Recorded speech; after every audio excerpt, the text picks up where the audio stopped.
Inside of the Tower of London, deep in the dungeons, is a torture cell where one of the most infamous traitors in British history was locked up in, and it was so brutal inside of Little Eve's oubliette that Guy Fawkes gave over the information and confessed to the Gunpowder Plot.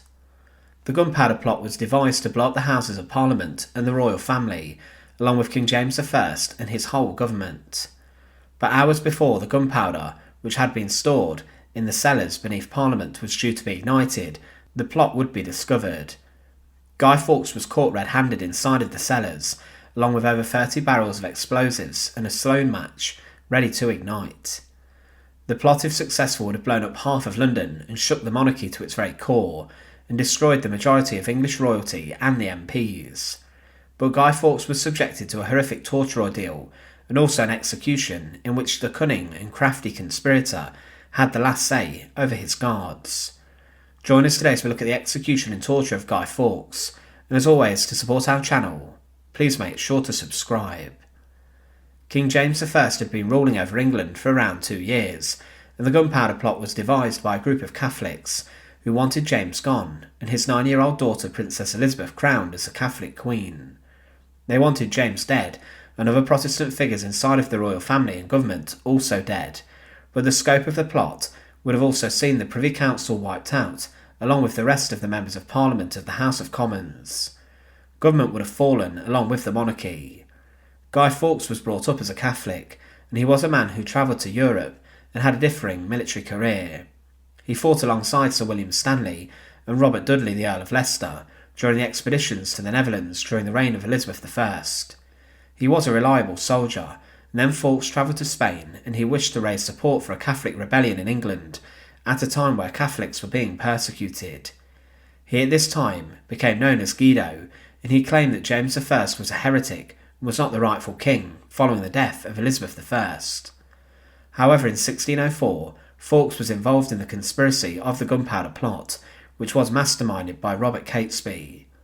A number of men gathered and met regularly to discuss how to kill the king, and it was said of Fawkes that he was a pleasant man of approach and of cheerful manner, opposed to quarrels and strife, and loyal to his friends, and he was a military leader who was a leader within the plot. He was a tall and powerfully built man with thick reddish-brown hair, a flowing moustache and a bushy brown beard, and was a man capable of intelligent argument as well as physical endurance, somewhat to the surprise of his enemies. The group met for the first time in May 1604 inside of the Duke and Drake Inn on the Strand in London. Catesby spoke at length. They then began to plan to blow up Parliament.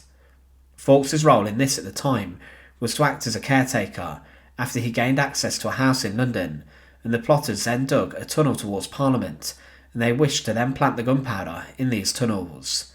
But then noise from an undercroft below the House of Lords alerted them, and the plotters then hired out this room and secretly began to store barrels of gunpowder, specifically 36 of them, inside of the basement.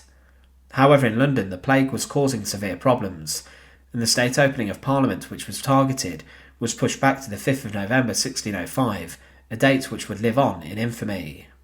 Fawkes was the one who was trusted to light the fuse and then blow up Parliament, and he was then going to cross the River Thames to escape to the safety of the Midlands, where a rebellion would break out.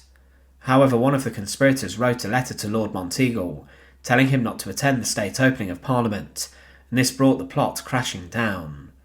James I ordered a search of the cellars, and inside the guards found Guy Fawkes along with the gunpowder, and his riding gear ready to leave for safety when the slow match would be lit. He was taken straight to the king for interrogation, and when he spoke in front of the Privy Council, he claimed that he wanted to blow you Scottish beggars back to your native mountains, and he was very regretful that the plot did not go ahead. But James I would want to get more information out of Fawkes, and to do this he authorised the use of torture upon him to find out who else specifically was behind the attempt to blow up Parliament. He in his own writing documented that gentler tortures should be used first upon Fawkes, and then harsher methods should be used. So Fawkes would be placed in devices such as the manacles and thumbscrews, before ultimately then placed on the rack. Sir William Wadd, the Lieutenant of the Tower of London, was given the job to administer the torture and to gain answers from the questions the king had given him. Fawkes was then imprisoned inside the Tower of London and was held in what was known as the Guy Fawkes room. A note was addressed to Fawkes, and to begin with, he did not give over the names of other conspirators at all. In the evening of the 6th of November, he admitted to wanting to blow up Parliament in the name of the Catholic faith, and he was told to rest up, and the torture would get a lot worse. He was tortured brutally until he gave over the names of the other plotters, and he was placed in the manacles and suspended in the air by his arms, and he was beaten by the guards for hours, but he would not give over anything else. The next day he handed over his real name and identity, and said there were 5 plotters to begin with, but then the torture got much worse. He was placed on the infamous stretching device of the rack.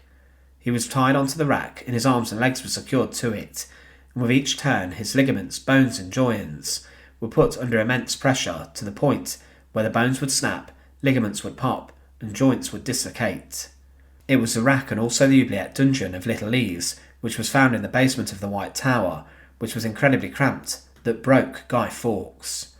It was said after his racking that, on the 10th, this declaration was acknowledged before the Lords Commissioners, and is signed in a tremulous hand, Guido. The signature is supposed to have been extorted by the rack, and the prisoner to have fainted before completing it.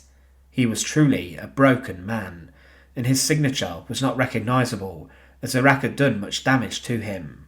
It was claimed that Fawkes confessed nothing the first racking, but did so when he must come to it again and again, from day to day, till he should have delivered his whole knowledge.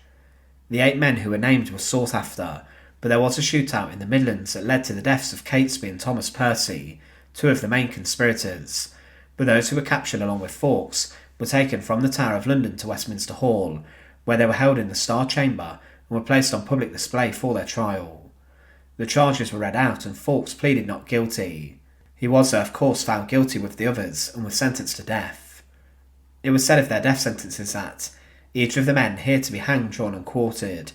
They were to be put to death halfway between heaven and earth, as unworthy as both, their genitals cut off and burned in front of their eyes, and then their bowels, their heart removed, before being decapitated and then quartered, being cut into 4 pieces. Hanging, drawing and quartering was brutal, but the executions of the Gunpowder Plotters would take place in 2 different places and waves. On the 30th of January 1606, the first set were executed, but Fawkes would be executed the following day, with Ambrose Rookwood, Thomas Winter and Robert Keyes.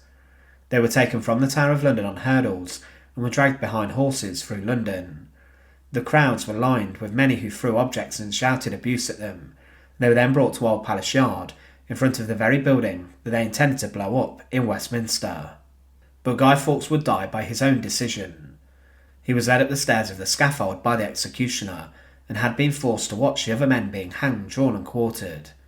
Fawkes was the last to die, but as he was weak and broken from his torture, Fawkes hobbled up the scaffold and was led towards the ladder under the gallows. There was a noose dangling, and this was to be tied around his neck for the first part of his execution ordeal. But then he jumped to his death from the ladder, down off the scaffold, and crashed to the ground and broke his neck, instantly killing him. He avoided being alive during the hanging, drawing and quartering process, but this was done on his lifeless body, as his remains were then distributed across the different cities in England and displayed. Guy Fawkes is remembered as the most iconic of the Gunpowder Plotters, and he and his scheming is commemorated each year in Britain on the 5th of November. But if the plan would have taken place, it would have blown a huge hole in London and destroyed most of it, along with the king, the royal family, and also the government.